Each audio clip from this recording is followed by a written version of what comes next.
দাওয়াত দেওয়া অন্যান্য পর্যায়ে যতটা সহজ, আপনি একজন ডাক্তারকে, ইঞ্জিনিয়ারকে, অ্যাডভোকেটকে দাওয়াত দিতে যান, তার কাছে দু কথা বলার চেয়ে দু কথা শুনে আসাটা সহজ। আপনি যদি শিরক এবং বেদাতের বিরুদ্ধে তাদের কাছে যে কথা বলেন, তারা আপনার কথা খুব সহজে নিবে না। আমরা যে পেশায় আছি, আমরা চেষ্টা করব আমাদের পেশায় আমরা যেন তাকওয়া প্রতিষ্ঠিত করতে পারি। আসসালামু আলাইকুম ওয়া রাহমাতুল্লাহি ওয়া বারাকাতুহু। ইন্নাল হামদুলিল্লাহি ওয়াহদাহু ওয়াসসালাতু ওয়াসসালামু আলা মান লা নাবিয়্যা বা'দা, আম্মা বা'দ। আউযু বিল্লাহি মিনাশ শাইতানির রাজীম। বিসমিল্লাহির রহমানির রহিম। ওয়া তাআওয়ানু আলাল বিররি ওয়াত তাকওয়া ওয়া লা তাআওয়ানু আলাল ইসমি ওয়াল উদওয়ান। ওয়া ক্বালা রাসূলুল্লাহি সাল্লাল্লাহু আলাইহি ওয়াসাল্লাম, ইন্নাল্লাহা ইউহিব্বু ইযা আমিলা আহাদুকুম আমালান আন ইউতকিনাহু। আহলে হাদিস আন্দোলন বাংলাদেশের অঙ্গ সংগঠন আহলে হাদিস পেশাজীবী ফোরাম কর্তৃক আয়োজিত আজকের এই সুধী সমাবেশ উপস্থিত আছেন আহলে হাদিস আন্দোলন বাংলাদেশের মোহতারাম আমির জামাত প্রফেসর ডক্টর মোহাম্মদ আসাদুল্লাহ গালিব। উপস্থিত আছেন আহলে হাদিস পেশাজীবী ফোরামের সম্মানিত সভাপতি জনাব ডাক্তার শওকত হাসান। উপস্থিত আছেন সম্মানিত মেহমান বৃন্দ, আহলে হাদিস পেশাজীবী ফোরামের বিভিন্ন পর্যায়ে দায়িত্বশীল বৃন্দ এবং দেশের বিভিন্ন প্রান্ত থেকে আগত 36তম বার্ষিক তাবলীগ ইজতেমা উপলক্ষে আগত আমাদের সম্মানিত মেহমান বৃন্দ। প্রশংসা আল্লাহ রাব্বুল আলামিনের জন্য, যার অশেষ রহমতে তাবলীগ ইজতেমার সাইড বাই সাইড আজকের এই সুন্দর আয়োজনে আমরা একত্রিত হতে পেরেছি। এজন্য আল্লাহর দরবারে শুকরিয়া আদায় করছি, আলহামদুলিল্লাহ। দরুদ ও সালাম বর্ষিত হোক শেষ নবী আহমদ মুস্তাফা মুহাম্মদ মুস্তাফা সাল্লাল্লাহু আলাইহি ওয়াসাল্লামের প্রতি। সম্মানিত উপস্থিতি, আহলে হাদিস পেশাজীবী ফোরাম বলা যেতে পারে আহলে হাদিস আন্দোলনের সবচেয়ে কনিষ্ঠ, সবচেয়ে নবীন অঙ্গ সংগঠন, কিন্তু বলা যেতে পারে সবচেয়ে প্রভাবশালী একটা অঙ্গ সংগঠন হওয়ার মতো যোগ্যতাধারী সংগঠন। আহলে হাদিস পেশাজীবী ফোরাম যখন গঠন করা হয়, তখন আমরা আসলে এতটা আশা করি নাই যে আলহামদুলিল্লাহ আমাদের পেশাজীবী ভাইরা তাদের ব্যস্ততার মধ্য দিয়ে এতটা সময় দিতে পারবেন এবং সংগঠনকে এত দ্রুত দাঁড় করাতে পারবেন। আমরা আহলে হাদিস পেশাজীবী ফোরামের কেন্দ্রীয় দায়িত্বশীল বা অন্যান্য যারা দায়িত্বশীল আছেন, যারা ডেডিকেটেডলি কাজ করছেন, তাদের প্রত্যেককে আহলে হাদিস আন্দোলন বাংলাদেশের কেন্দ্রের পক্ষ থেকে আন্তরিক ধন্যবাদ এবং মোবারকবাদ জানাচ্ছি এবং দোয়া করছি আল্লাহ রাব্বুল আলামিন তাদের এই চেষ্টায় যেন আরো বরকত দান করেন এবং সামনের দিনগুলোতে আহলে হাদিস পেশাজীবী ফোরাম আরো দ্রুত গতিতে এবং আরো সার্থকভাবে যেন এগিয়ে যেতে পারে, সেই তৌফিক যেন আল্লাহ রাব্বুল আলামিন তাদেরকে দান করেন, আল্লাহুম্মা আমিন। সম্মানিত উপস্থিতি, আহলে হাদিস পেশাজীবী ফোরামের যে অংশটা আমাদের আছে, এই ফোরামটাকে আমরা বলি একটা এলিট ফোরাম। এলিট ফোরাম বলতে সমাজে যারা একটু এলিট ক্লাসের, তাদেরকে আসলে রিচ করা অত্যন্ত কঠিন, তাদের কাছে যাওয়া যায় না। দাওয়াত দেওয়া অন্যান্য পর্যায়ে যতটা সহজ, আপনি একজন ডাক্তারকে, ইঞ্জিনিয়ারকে, অ্যাডভোকেটকে দাওয়াত দিতে যান, তার কাছে দু কথা বলার চেয়ে দু কথা শুনে আসাটা সহজ। আপনি তাকে দুই কথা শেখাবেন কি, তিনি উল্টা আপনাকে বলবেন যে আমারে কি শেখাচ্ছ, আমি অনেক কিছু জানি। তিনি উল্টা আপনাকে কিছু শেখাবেন। আপনি যদি শিরক এবং বেদাতের বিরুদ্ধে তাদের কাছে যে কথা বলেন, তারা আপনার কথা খুব সহজে নিবে না। বলবে আমরা মেলা কিছু শিখেছি, তুমি আমাদের কি শেখাও, বাপ-দাদা 14 পুরুষ ধরে অনেক কিছু শিখে আসছি। তারা আপনার কথা শুনবে না। তারা কাদের কথা শুনবে? তারা শুনবে তাদের পর্যায়ের কোন লেভেলের মানুষ। একজন ডাক্তার ডাক্তারের কথা শুনতে পারে, একজন ইঞ্জিনিয়ার ইঞ্জিনিয়ারের কথা শুনতে পারে, একজন ব্যবসায়ী ব্যবসায়ীর কথা শুনতে পারে, আমার আপনার কথা শুনবে না। তারা মনে করবে এই মৌলভী সাহেব কি বলে না বলে সব শুনে লাভ নেই, অনেক কিছু বলবে। তো যাই হোক, এজন্য এই এলিট ফোরামটা আমাদের ক্যাপচারে রাখার উদ্দেশ্যে বা এটার কাছে রিচ করার জন্য এই ধরনের একটি প্ল্যাটফর্ম অত্যন্ত জরুরি ছিল। আলহামদুলিল্লাহ আমাদের ভাইরা এগিয়ে আসার কারণে এটা অত্যন্ত সহজ হয়ে গেছে। দ্বিতীয় বিষয় হচ্ছে এই পেশাজীবী ফোরামটা অত্যন্ত গুরুত্ব বহন করে এই কারণে যে সমাজের পলিসিগুলো কিন্তু এরাই নির্ধারণ করে, সমাজের চিন্তাধারাগুলো এরাই নিয়ন্ত্রণ করে। এদের চিন্তাধারা, এদের পলিসি অনুযায়ী সাধারণত সমাজ পরিচালিত হয়। এজন্য এরা মানে পেশাজীবীরা যদি পবিত্র কোরআন এবং সহিহ হাদিসের পক্ষে কথা বলেন, তাদের কণ্ঠস্বরটা সবচেয়ে বেশি কাজে লাগবে। তাদের কণ্ঠস্বরের মাধ্যম দিয়ে সমাজের পরিবর্তনটা সবচেয়ে বেশি সহজ হবে।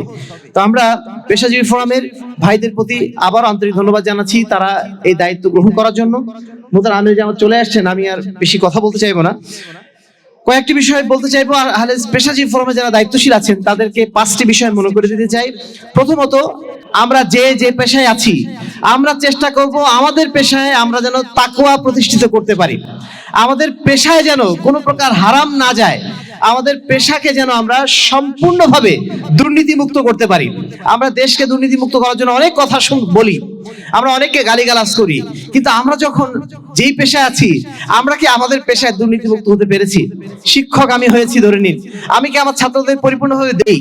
আমি এখন ব্যবসা প্রতিষ্ঠানের মালিক হয়েছি, আমার প্রতিষ্ঠান যেন শতভাগ দুর্নীতিমুক্ত থাকে, এই চেষ্টা আমি কতটুকু করি? এই বিষয়গুলা আমাদেরকে খেয়াল রাখতে হবে। আল্লাহ রাসূল বলেন, ইন্নাল্লাহা ইউহিব্বু ইযা আমিলা আহাদুকুম আমালান আইয়ুতকিনাহু, নিশ্চয়ই আল্লাহ রাব্বুল আলামিন ভালোবাসেন ওই কাজকে যেই কাজকে কোনো বান্দা যখন করে সেটা ভালোভাবে করে। ভালোভাবে করে মানে হালাল পন্থায় করে, হক আদায় করে করে। এইভাবে যদি কোনো কাজ করে আল্লাহ রাব্বুল আলামিন সেটাকে ভালোবাসেন বলে আমাদের রাসূল সাল্লাল্লাহু আলাইহি ওয়াসাল্লাম বলছেন। আমরা চাই আমাদের পেশাজীবীদের পেশাটাও তার ইবাদতের অংশ হবে। আমরা যে পেশা আছি, হতে পারে সেটা ব্যবসা, কৃষি, বা হতে পারে ডাক্তারি বা অ্যাডভোকেসি, হতে পারে সেটা ইঞ্জিনিয়ারিং, আমার পেশাটা যেন আমার ইবাদত হয়, এটা যেন আমার আমানত হয়। আজকে এই জায়গাটা কিন্তু অত্যন্ত কঠিন একটা জায়গা, যেটা কিন্তু আমরা আসলে মেনটেন করতে পারছি না। আপনি একজন মানে কি বলবো আস্থাশীল আমানতদার ইঞ্জিনিয়ার খুঁজে পাবেন না, ডাক্তার অনেক পাবেন, আমানতদার ডাক্তার খুঁজে পাবেন না। আপনি অ্যাডভোকেট পাবেন, আমানতদার অ্যাডভোকেট আপনি 100-র মধ্যে একজন পাওয়া কঠিন আছে। এই কথাগুলো বললে আপনারা কষ্ট পাবেন, পেশাজীবীরা কষ্ট পাবেন, কিন্তু এটাই বাস্তবতা। আমরা সাধারণ মানুষ যারা তারা বলছি, তাদের জায়গা থেকে আমরা এটা অনুধাবন করি। আমরা যখন অফিস আদালতে যাই, কোর্টে যাই, আমরা যে একজন ভালো দেখে একজন অ্যাডভোকেট যাকে আমরা বিশ্বাস করতে পারি, আস্থা রাখতে পারি, এরকম অ্যাডভোকেট পাবো না এটা ধরে নিয়ে যাই, তাই না? ইঞ্জিনিয়ার যখন ঠিক করতে যাই, ইঞ্জিনিয়ার ভালো দেখে পাবো না এটা মনে করেই যাই। যখন কোনো ডাক্তারের কাছে যাই, এটা মাথায় থাকে যে ডাক্তার গেলে আমাকে টেস্ট দিবে, খামাখা টেস্ট দিবে, এটা ধরে নিয়ে আমরা যাই। আর এই কারণে বাংলাদেশের ডাক্তারদের কাছে কিন্তু আমরা আস্থা পাই না, যদিও বাংলাদেশের ডাক্তাররা অনেক দক্ষ, কিন্তু আমরা যখন আমাদের চিকিৎসার প্রয়োজন হয় আমরা যাই কোথায়? ইন্ডিয়াতে। ওইখানে যে আমরা আস্থা খুঁজে পাই, কারণ আমাদের ডাক্তারদের মধ্যে নিঃসন্দেহে কোনো না কোনো ঘাটতি আছে। হয়তো তারা আমাদের ডাক্তাররা বলবেন যে না, আমাদের সমাজে বাংলাদেশি ডাক্তারদের বিরুদ্ধে একটা অপপ্রচার আছে, এটাও যেমন সত্য, কিন্তু এটাও সত্য তাদের মধ্যেও নিশ্চয়ই কিছু ঘাটতি আছে, যে ঘাটতি থাকার কারণে আমরা আমাদের ডাক্তারদের প্রতি কিন্তু আস্থা রাখতে পারছি না। আহলে পেশাজীবী ফোরামের যারাই ডাক্তার হবেন, যারা ইঞ্জিনিয়ার হবেন, যারাই যেই পেশায় থাকেন না কেন, আমরা চাই তারা যেন শতভাগ বিশ্বস্ত হন। আহলে পেশাজীবী ফোরামে একজন ডাক্তার মানে তার কাছে আমার যাওয়ার আর কোনো টেনশন নেই, আহলে পেশাজীবী ফোরামের একজন ইঞ্জিনিয়ার মানে আমাকে আর টেনশন করতে হবে না। এইরকম পজিশনে আমাদের ডাক্তার ভাইরা আর ইঞ্জিনিয়ার ভাইরা যেন যেতে পারেন, এটা আমাদের প্রথম দাবি থাকবে। দ্বিতীয়ত, দুর্নীতি এবং অন্যায়ের বিরুদ্ধে অবস্থান নেওয়া।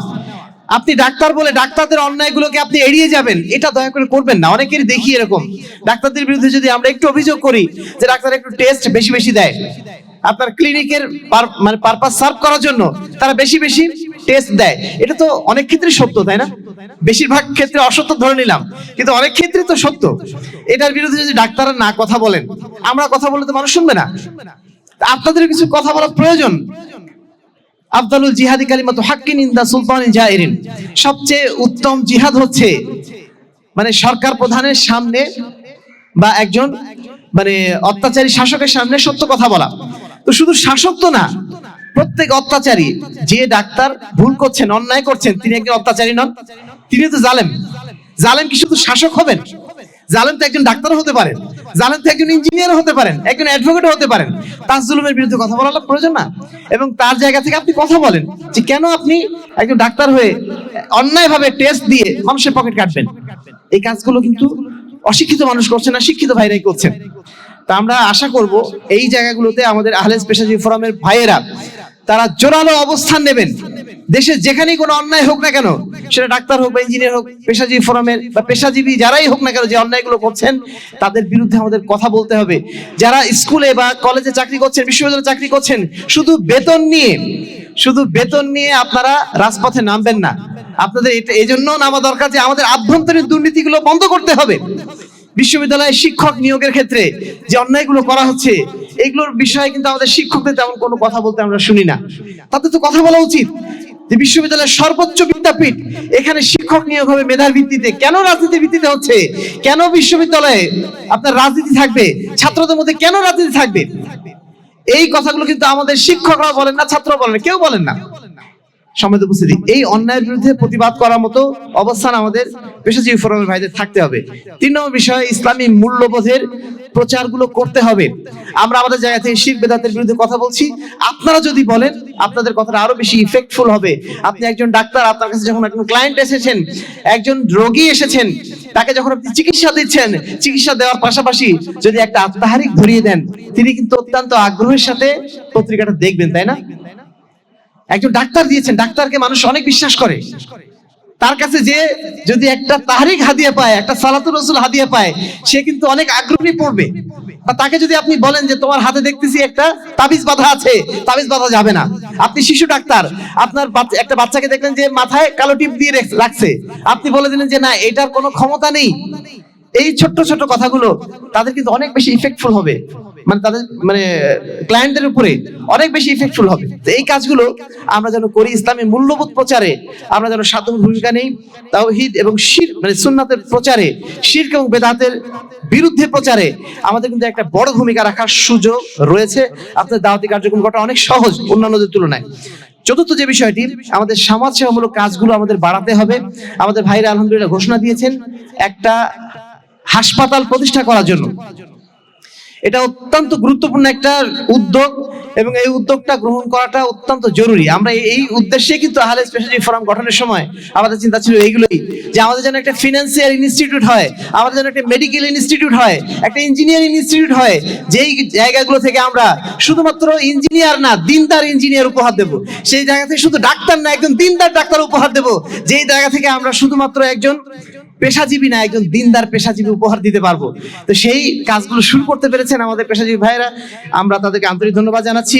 সোশ্যাল সার্ভিসের কাজগুলো তারা করবেন, মেডিকেল সার্ভিসের কাজ করবেন, অ্যাডভোকেটদের নিয়ে আলাদা একটা ফোরাম তারা করতে পারেন, ইঞ্জিনিয়ারদের নিয়ে তারা একটা ফোরাম করতে পারেন, তাদের জন্য ট্রেনিং এর ব্যবস্থা করতে পারেন, দিনই ট্রেনিং এর ব্যবস্থা তারা করতে পারেন। তারপরে অ্যাগ্রো ফার্ম করতে পারেন, হালাল বিজনেসের যে এন্টারপ্রেনারশিপ যেগুলো আছে সেগুলো তারা করতে পারেন। আলহামদুলিল্লাহ আমাদের উদ্যোক্তা মিট আপ গতকালকে হয়েছে, উদ্যোক্তাদের নিয়ে একটা প্রোগ্রাম আমাদের পেশাজীবী ফোরাম ভাইরা করেছেন। অত্যন্ত জরুরি একটা বিষয় ছিল। এই কাজগুলো তারা যদি এগিয়ে নিতে পারেন, আমাদের তরুণদের যদি কর্মসংস্থানের ব্যবস্থার একটা সুযোগ তারা করে দিতে পারেন, এটা অত্যন্ত কার্যকর একটা পদক্ষেপ হতে পারে বলে আমরা বিশ্বাস করি। সম্মানিত উপস্থিতি, সর্বশেষ যে বিষয়টি, সংগঠনকে শক্তিশালী করাটা আমাদের জরুরি। যে কোনো কাজ করতে গেলে একটা শক্তিশালী ইউনিটি প্রয়োজন, শক্তিশালী টিম প্রয়োজন। সেই টিম বিল্ডিং এর জন্যই আহলে পেশাজীবী ফোরাম, আমরা আপনাদেরকে বিনীতভাবে অনুরোধ করব, এই পেশাজীবী ফোরামের কার্যক্রমকে, সাংগঠনিক একটা অবস্থানকে আমরা যেন আরো সুদৃঢ় করার চেষ্টা করতে পারি। আমরা আলহামদুলিল্লাহ দেখতে পাচ্ছি যে আমাদের ভাইয়েরা খুব দ্রুতই তাদের কাজগুলো গুছিয়ে নিচ্ছেন, আরো বেশি যেন সামনে গুছিয়ে নিতে পারেন, এটাই তাদের প্রতি আমাদের অনুরোধ থাকবে। সর্বশেষ, আমাদের ভবিষ্যতে একটা প্ল্যান থাকা দরকার।